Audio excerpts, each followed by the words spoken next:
Muy buenos días, mis hermanos. Hoy es domingo 26 de febrero.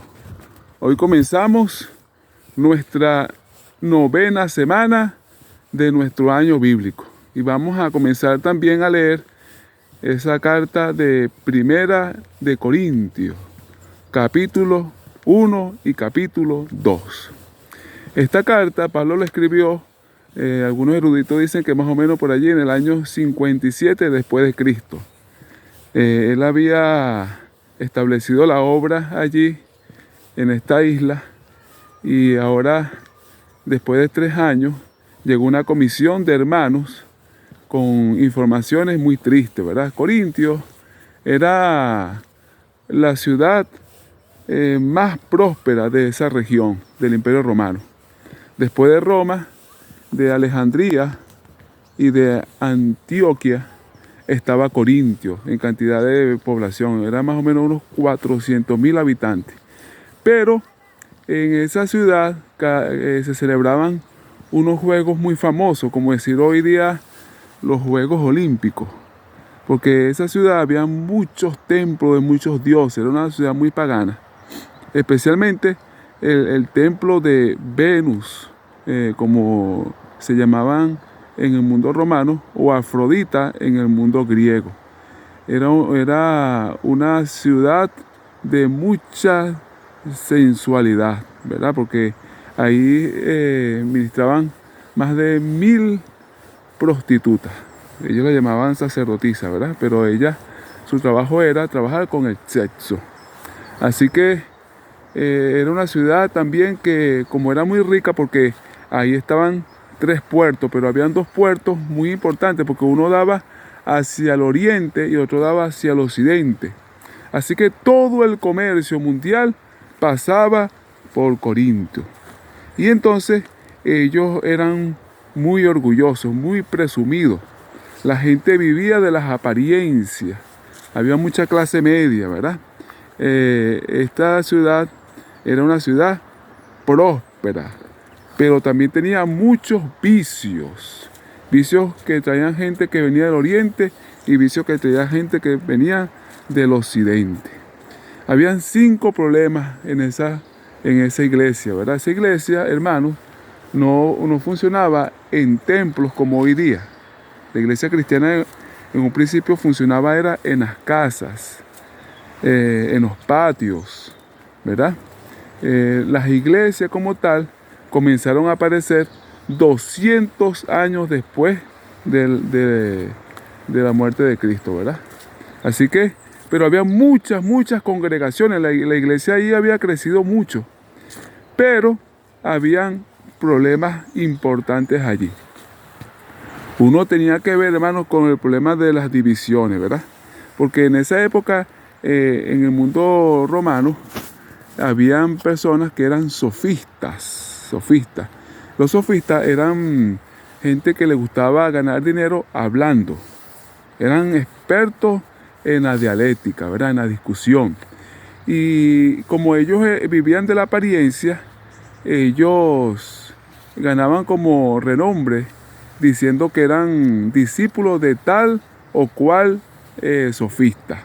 Incluso para ser discípulos de esos sofistas famosos, ellos pagaban ingentes sumas, ¿verdad? Eso era costoso. Pero a ellos no importa, ellos lo pagaban con tal de tener renombre, ¿ves? Ese problema lo tenía la iglesia cristiana. Entonces, ahí ya llegó a Corintios Pedro a visitarlo. Bueno, y entonces muchos hermanos lo acogieron en sus congregaciones, en su casa. Y también fue Apolo. Apolo era un cristiano griego, pero él era un experto en los discursos. Entonces había gente que le gustó a Apolo, otra gente que le gustó a Pedro y otra gente que le gustaba cómo predicaba Pablo, ¿ves? Entonces estaban todos divididos. No, yo soy de Apolo. No, yo soy de Pedro. No, yo soy de Pablo.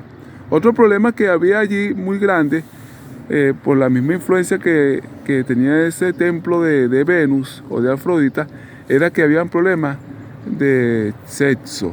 Había un hombre que estaba viviendo, imagínense, con su madrastra. Habían hermanos que iban a ese templo de Afrodita y tenían relaciones con las prostitutas. Y había hermanos que decían, no, que eso no había problema porque ya la ley había sido abolida y ahora en Cristo, la gracia de Cristo nos perdona de todos nuestros pecados. Ese era un problema, ¿verdad? Había otro problema que era en relación a las carnes que eran ofrecidas a los ídolos.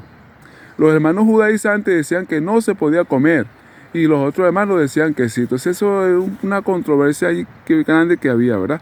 Otro problema era en cuanto a la forma de adorar en las congregaciones, porque entonces había hermanos que estaban ahí hablando supuestamente en unas lenguas extrañas, otros hermanos que saltaban, brincaban, gritaban, y estaba el predicador hablando y entonces lo interrumpían, ¿ves? Entonces Pablo tuvo que hablar sobre ese punto también. Y otro problema, y eso tiene que ver con la teología que había, era en relación a la resurrección. Habían hermanos que no creían en la resurrección, ¿verdad? Pero Pablo tuvo una reacción fuerte, y ahí lo vamos a leer a medida que estudiemos esta carta, en cuanto a esa posición. De tal manera, hermanos queridos, que vemos que esta carta es muy importante porque esos problemas se presentan también hoy día. Hoy día tenemos esa misma situación, ¿verdad? De hermanos que son indisciplinados, hermanos que se creen que son filósofos y se la pasan allí en discusiones estériles, ¿verdad? Tan cerca que estamos de la venida de Cristo, hermano. A esta altura del partido. Y hay hermanos que se dedican a confundir a otros con filosofías extrañas allí, tratando de definir a Dios, de definir los misterios de Dios. Vamos a tener mucho cuidado de nosotros no caer en esa trampa, ¿verdad? De una vez que Dios nos ha dado el conocimiento, entonces creernos ya unos sabios, unos filósofos, unos genios. No, hermano. Todo lo contrario. Pablo sí era un genio. Pablo era un universitario. Pablo era un erudito. Pero Pablo rechazaba todo eso. Por eso él dice, no, en el capítulo 2 él dice, yo me propuse hablar solamente de Cristo y Cristo crucificado. A medida que nosotros conocemos más del Evangelio, hermano, debemos ser más tolerantes, más cariñosos con nuestros hermanos, ¿verdad? Que no conocen, más pacientes y más humildes.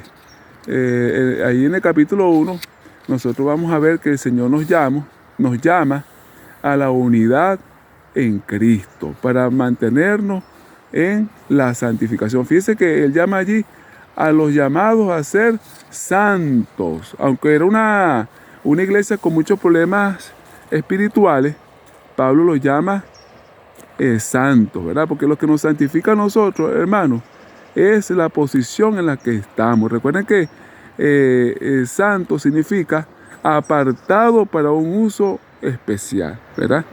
Entonces, lo que nos hace nosotros santos no es el hacer cosas o el dejar de hacer cosas, es la posición en la que estamos. Mientras nosotros estamos en Cristo y Cristo está en nosotros, entonces nosotros somos santos. ¿Ves? Eso es lo que a algunos hermanos les cuesta, ¿verdad? Y entonces comienzan a hablar allí de fórmulas para no pecar. La única forma para nosotros no pecar es estar en Cristo.